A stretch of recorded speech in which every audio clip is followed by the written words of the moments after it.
पन्नों का यह संकल्प पत्र, नाम मोदी की गारंटी है, मतलब जिसका बीजेपी बता रही है गारंटी की भी गारंटी।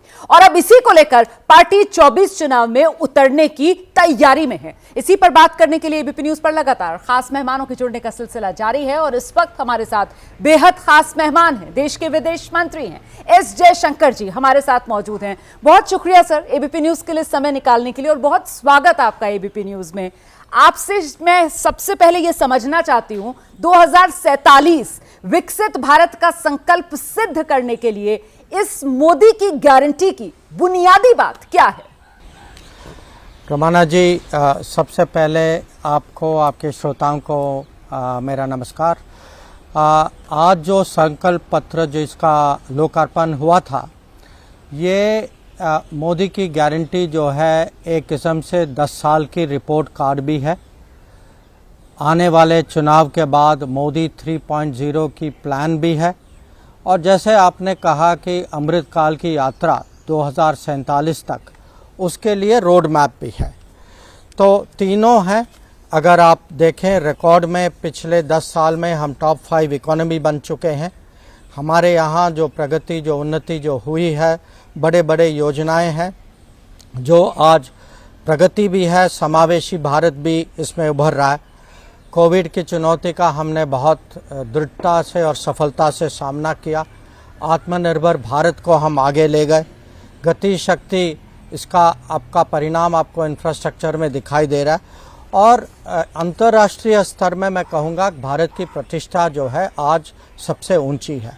अगर आप आगे की बात करें, मुझे लगता है कि हर गरीब के लिए, युवा के लिए, अन्नदाता के लिए, नारियों के लिए, सबके लिए इस मैनिफेस्टो में कुछ न कुछ है और पूरे देश के लिए है कि हम या राशन हो या हेल्थ एक्सेस हो या पढ़ाई लिखाई हो, आत्मनिर्भर भारत हो, एम्प्लॉय रोजगारी हो और जो देश की सुरक्षा, अगर आप सोचें या निर्यात को कैसे आगे बढ़ाएं, तो बहुत सारी चीज़ें जो हैं बहुत स्पष्टता से इस मैनिफेस्टो में हम लोगों ने पब्लिक के सामने रखी है और मुझे लगता है कि मैनिफेस्टो और भाजपा का खुद जो है चुनाव में आने वाला परफॉर्मेंस अच्छा चलेगा। सर, आपके स्पेसिफिक डोमेन से जुड़ा सवाल है मेरा, और वो ये कि विदेश नीति की जो उपलब्धियां हैं वो भी चुनावी मुद्दे के तौर पर बीजेपी के लिए असरदार साबित होती हुई नजर आ रही हैं, जिनका जिक्र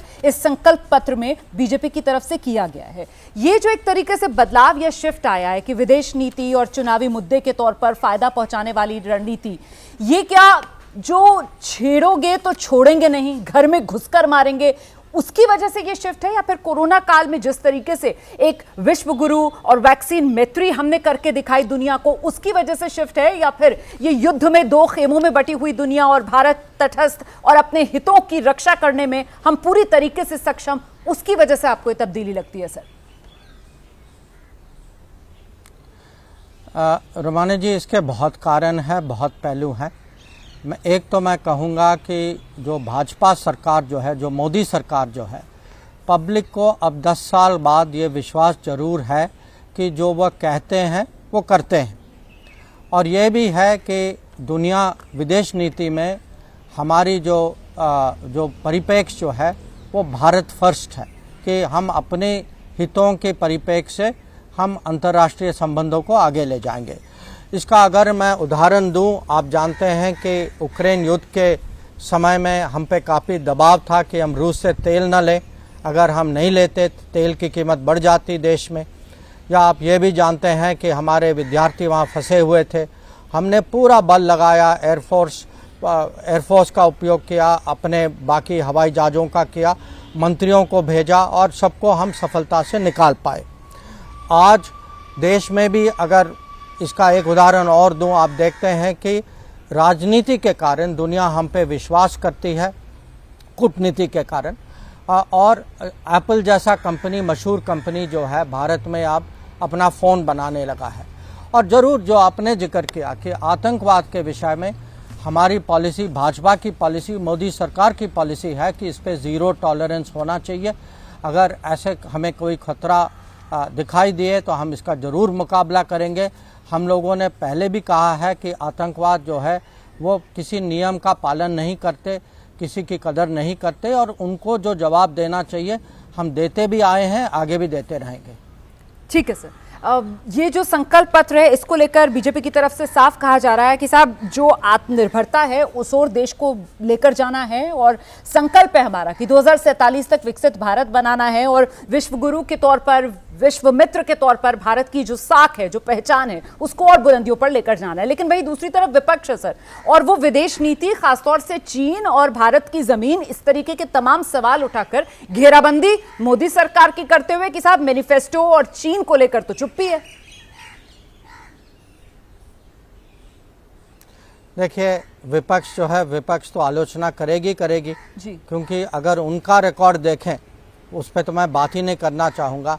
आज अगर ज़मीन की बात करें और चीन के विषय में ज़मीन की बात करें, हमारी ज़मीन कब गई? 62 में गई। 38,000 किलोमीटर जो है चीन ने कब्जा कब किया? 62 के युद्ध के समय में किया। आज जो है भारत, पूरा देश देखती है कि मोदी सरकार जब चुनौती का समय आया 2020 में, जब चीन ने दबाव डालने की कोशिश की, बहुत बड़ी मात्रा में अपनी सेना जो है लाइन ऑफ एक्चुअल कंट्रोल में भेजा था, तो हमने उसका ठीक तरह से जवाब दिया। हमने अपनी सेना की डिप्लॉयमेंट की, बड़ी मात्रा में की, और तैयारी के साथ की। जैसे 62 जैसे नहीं था कि अभी जो है हम वहाँ दृढ़ता से हमारे जवान खड़े हैं, और मैं आपको बिल्कुल आश्वासन दे सकता हूँ कि जब तक वहाँ शांति और हमें पूरा आश्वासन नहीं मिलेगा तब तक हम वहीं रहेंगे, और जो चाइना के साथ ऐसा कुछ कॉम्प्रोमाइज़ नहीं होगा, कम से कम मोदी सरकार कभी नहीं करेगी जो देश के हित में नहीं। ठीक है सर, लेकिन ये जिस तरीके से विदेश नीति और इसका घरेलू राजनीति में इस्तेमाल, आपको लगता है कि ये क्या दो धारी तलवार जैसा मामला भी हो जाता है? अब विपक्ष जो है वो चीन को लेकर घेराबंदी करता है। अच्छा, जिस तरीके से इस बार चुनाव में कच्चातीबू का मामला उठा और उसके बाद श्रीलंका की तरफ से आपत्ति भी दर्ज कराई गई इस पूरे मामले को लेकर, तो बड़ा डाइसी हो जाता है सर मामला, खतरनाक खेल। नहीं, ऐसा आप गलत कह भी रहे हैं, समझ भी रहे हैं। देखिए, ये विषय जो है ये डीएमके छुपाना चाहती है, विपक्ष छुपाना चाहती है कि वो जो है कमरे के अंदर उन्होंने कच्चातीबू पर जो अग्रीमेंट जो थी उसको उन्होंने समर्थन दिया, बाहर जाकर उसके खिलाफ बोले। ये विपक्ष की नीति है, वो दो मुही है, कुछ यहाँ कहते हैं, कुछ वहाँ कहते हैं। चीन के बारे में यहाँ भी बहुत सारी चीज़ें कहते हैं, बाहर जाकर देश के बाहर चाइना की प्रशंसा करते हैं। तो विपक्ष को भारत की पब्लिक पहचान चुकी है, भारत के वोटर पहचान चुके हैं। मुझे पूरा यकीन है कि इस बार भी जैसे पहले भी था, मोदी की गारंटी, देश के अंदर मोदी की गारंटी, देश के बाहर मोदी की गारंटी, मोदी की गारंटी पे भारत का वोटर जो है आप देखेंगे जून 4 को पूरा अपना विश्वास प्रकट करेगा। बीजेपी ने लोकसभा चुनाव के लिए अपना संकल्प पत्र जारी कर दिया है। बीजेपी के संकल्प पत्र में कई बड़े बड़े ऐलान किए गए। बीजेपी के संकल्प पत्र में गरीब परिवार की सेवा की गारंटी, मध्यम वर्ग को गारंटी दी गई है, नारी शक्ति के सशक्तिकरण की गारंटी दी गई है, युवाओं को अवसर की गारंटी दी गई है, वरिष्ठ नागरिकों को वरीयता की गारंटी दी गई है, किसानों को सम्मान की गारंटी दी गई है, मत्स्य पालकों को गारंटी दी गई है, श्रमिकों को सम्मान की गारंटी दी गई है, और ऐसे कई वादे किए गए हैं, कई गारंटी दी गई है। भाजपा सरकार ने गरीबों को 4 करोड़ पक्के घर बनाकर दिए हैं।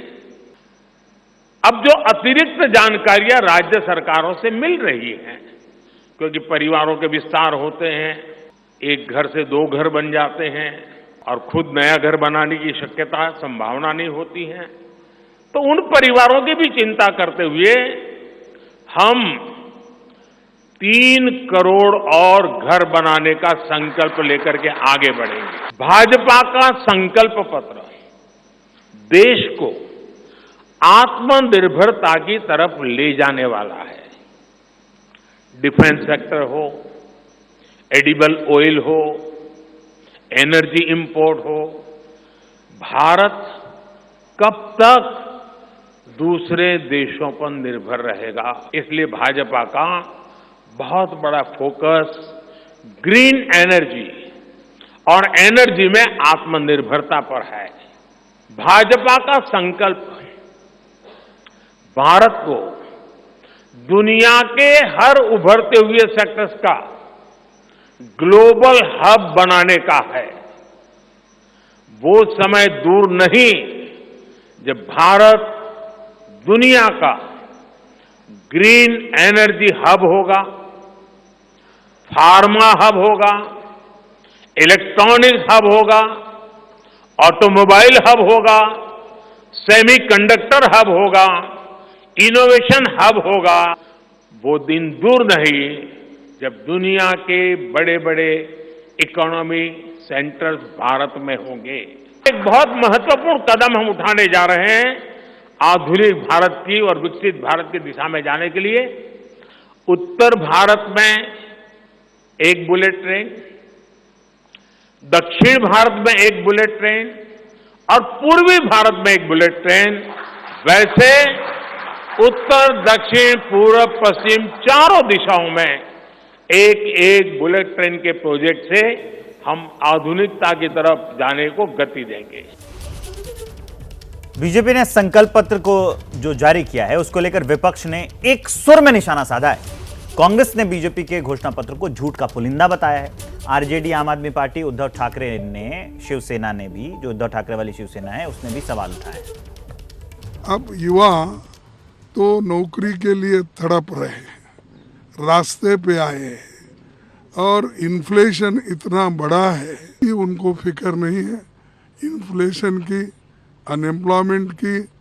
और जो उन्होंने पहले पिक्चर बताया, वो क्या बोलते, ट्रेलर बोलते थे वो, तो उस ट्रेलर में ना डीजल की कमी दिखा रही, ना पेट्रोल का दिख रहा है। इस जुमला पत्र में मोदी जी कहते हैं, बीजेपी कहती है कि हम अच्छी स्वास्थ्य की सुविधा देंगे, आयुष्मान भारत के माध्यम से देंगे।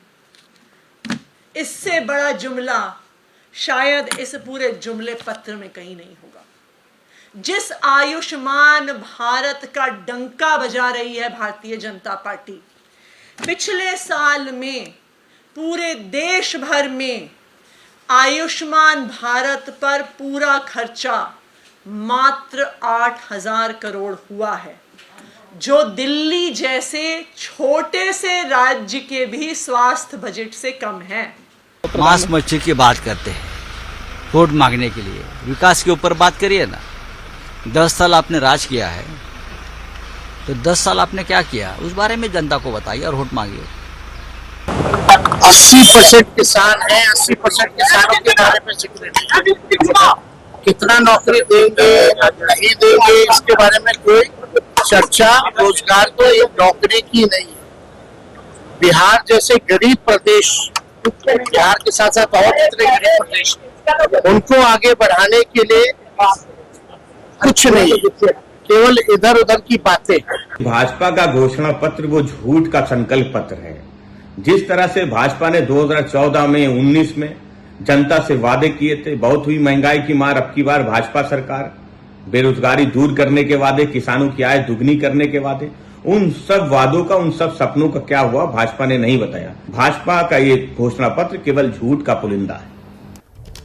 तो घोषणा पत्र पर हमने आपको वार पलटवार बता दिया, सुना दिया। बीजेपी के घोषणा पत्र को लेकर सियासी रस्साकसी थमी नहीं है।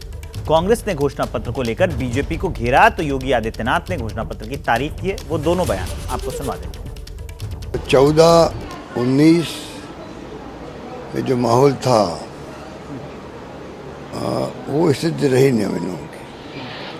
अब जो वादे करते करते निभाए नहीं, काला धन लेके आएंगे, 15 लाख रुपए खाते में डाल देंगे, किसानों की आमदनी दुगनी कर देंगे, लोकपाल लेके आएंगे, क्या क्या नहीं कहा गया, वो तमाम वादे रह गए हैं।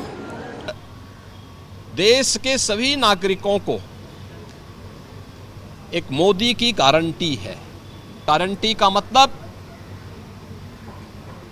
बिना भेदभाव के हर तबके के लोगों को ले सबका साथ और सबके विकास के भाव के साथ आत्मनिर्भर भारत के माध्यम से विकसित भारत की संकल्पना को आगे बढ़ाना